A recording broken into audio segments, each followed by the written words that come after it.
ಪುಟ್ಟವ ನಿಮ್ದು ಆಶೀರ್ವಾದ ಅಣ್ಣಯ್ಯ. ಮಗಳೇ, ನಿನಗೋಸ್ಕರ ನಾನೇನೇನು ತಂದಿದ್ದೀನಿ ನೋಡು. ತಗೋ ತಗೋ. ಅಷ್ಟೇ ಅಲ್ಲ, ತಗೋ ನೋಡು. ಆರೋಗ್ಯ ಚೆನ್ನಾಗಿರ್ಬೇಕು ನಿಂದು. ಇಷ್ಟ ಆದಾಗೆಲ್ಲ ಸ್ವೀಟ್ಸ್ ತಿಂತಾ ಇರ್ಬೇಕು. ಯಾವಾಗ್ಲೂ ಏನಾರು ತಿಂತಾನೆ ಇರ್ಬೇಕು ನೀನು.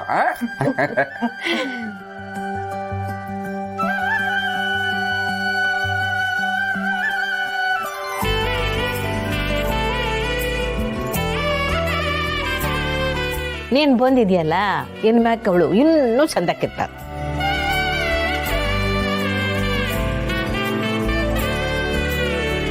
ನೀವಿಂದೆ ಈ ಊರೇ ಕತ್ಲಾಗಿ ಹೋಗಿತ್ತು ಅನ್ಕೊಂಡೆ ಅಮ್ಮವ್ರೆ. ಆದ್ರೆ ನೀವು ನನ್ನ ಮಗಳು ತುಂಬಿ ನೀವು ಮತ್ತೆ ಎಲ್ಲರಿಗೂ ಬೆಳಕಾಗ್ಬಿಟ್ರಿ.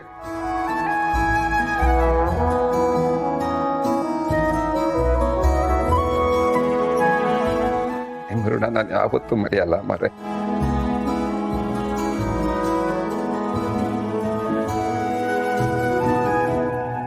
ನನ್ನ ತಾಯಿ ಆಗ್ತಿದ್ದೀನಿ ಅಂತ ನೀವೆಲ್ಲ ಎಷ್ಟು ಸಂಭ್ರಮ ಪಡ್ತಿದ್ದೀರಾ. ಆದ್ರೆ ಈ ಸಂಭ್ರಮ ಶಾಶ್ವತವಾಗಿ ಉಳಿಯಲ್ವಲ್ಲ ಅಂತ ನನಗೆ ಸಂಕಟ ಆಗ್ತಿದೆ.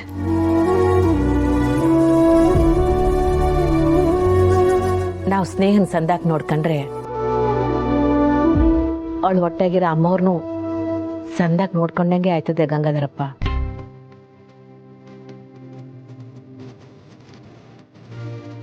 ಮಾರೆ, ಈಗ ನಾನು ಬಂದಿದ್ದೀನಲ್ಲ, ನನ್ನ ಮಗಳನ್ನ ಹೇಗೆ ನೋಡ್ಕತೀನಿ ಅಂತ ನೋಡ್ತಾ ಇರಿ. ಇನ್ ಮುಂದೆ ಇವಳ್ದು ಅಪ್ಪ ಅಲ್ಲ, ಸೇವಕ. ಅವಳು ಸೇವಕ ನಾನು.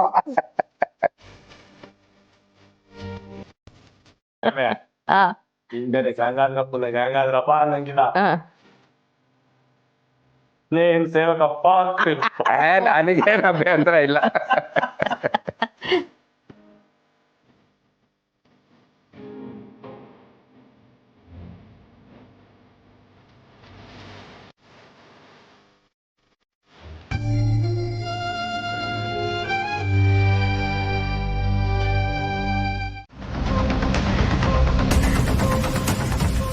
ಇದೇನವಿ, ಇದ್ದಕ್ಕಿದ್ದಂಗೆ ಬಂದ್ಬಿಟ್ಟಿದ್ಯಾ?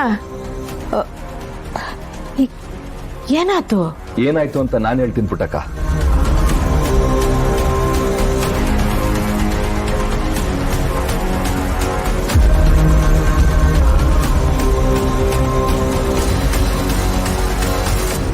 ಸುಮಾ ಇನ್ಮೇಲೆ ನಮ್ಮನೇಲಿ ಇರಲ್ಲ.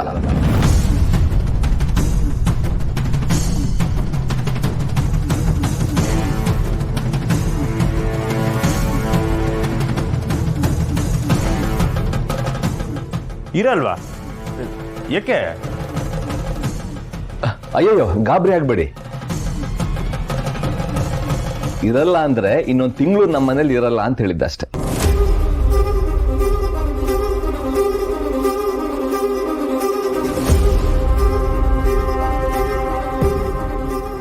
ನೀವು ಏನ್ ನೋಡ್ತಿದ್ರು ಅರ್ಥ ಆಗ್ತಿಲ್ಲ ಬೀಗ್ರೆ. ಅಯ್ಯೋ, ಸುಮಾ ಬಂದಿದ್ದ ದಿಗಲ್ನಾಗೆ ನಿಮ್ಮನ್ನ ಕೂತ್ಕೊಳ್ಳಿ ಅಂತ ಹೇಳದೆ ಮರ್ತ್ಬಿಟ್ಟೆ. ಕೂತ್ಕೊಳ್ಳಿ. ಇರ್ಲಿ ಇರ್ಲಿ, ಪರವಾಗಿಲ್ಲ. ಸಚಿನ್ ಎಲ್ಲಿ ಕಾಣಿಸ್ತಿಲ್ವಲ್ಲ?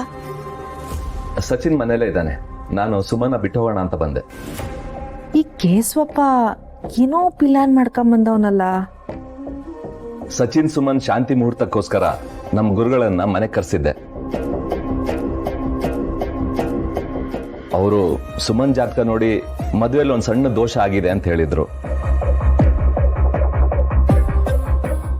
ದೋಸನ ಸರಿಯಾದ ಗಳಿಗೆಗೆ ತಾಳಿ ಕಟ್ಸಿದ್ವಲ್ಲ. ಕೊನೆ ಗಳಿಗೆಯಲ್ಲಿ ತಾಳಿ ಕಟ್ಟೋದಕ್ಕೆ ದೋಷ ಆಗಿದೆ ಅಂತ ಹೇಳಿದ್ರು.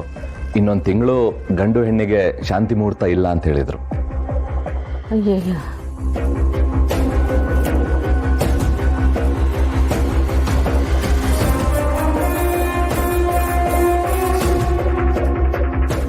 ಹೌದವಾ? ದೋಸೆ ಇರೋದ್ರಿಂದ ಗಂಡು ಹೆಣ್ಣು ಒಟ್ಟಿಗೆ ಇರಬಾರ್ದು ಅಂತ ಹೇಳೋರೆ.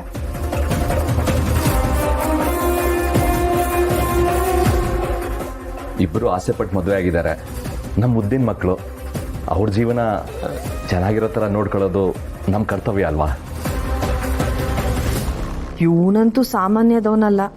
ತಾಳಿ ಕಟ್ಟೋದನ್ನ ತಡಿಯಕ್ಕಾಗ್ಲಿಲ್ಲ ಅಂತ ಗಂಡ ಹೆಂಡತಿ ಒಂದಾಗದನ್ನೇ ತಡಿತಾವನೆ. ಬಾಲಾರೆ ಬುರುಡೆ. ಸುಮಾ ಈಗ ನಮ್ಮ ಸೊಸೆ ಅಲ್ಲ, ಮಗಳು.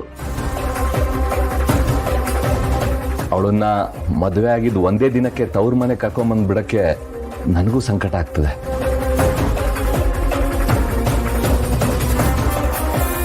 ಯಾಕೆ ಹೇಳಕ್ ಹೋದ್ರಿ? ಅವ್ರು ಇಲ್ದಿರೋದ್ನೆಲ್ಲ ಹೇಳಿ ತಲೆ ಕೆಡಿಸ್ತಾರೆ. ನಾನು ಕೇಳದೆ ಇದ್ರು ಪುಟ್ಟಕ್ಕ ಅವರಾದ್ರೂ ಕೇಳ್ತಿದ್ರಲ್ವಾ? ಏನೇ ಮಾಡಿದ್ರು ಶಾಸ್ತ್ರ ಬಿಟ್ಟು ಮಾಡೋಕ್ಕಾಗಲ್ಲ. ಏನಂತೀರ ಪುಟ್ಟಕ್ಕ?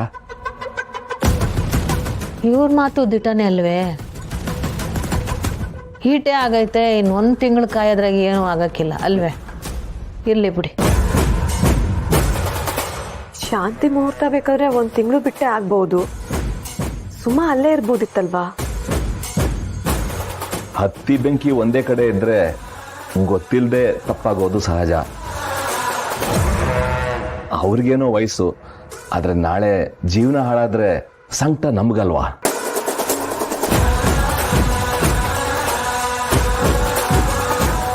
ಸರಿಯಾಗಿ ಹೇಳಿದ್ರಿ ಸಾಹೇಬ್ರೆ. ಈಗಿನ ಕಾಲದ ಮಕ್ಳಿಗೆ ಆ ಹತ್ರ ಜಾಸ್ತಿ.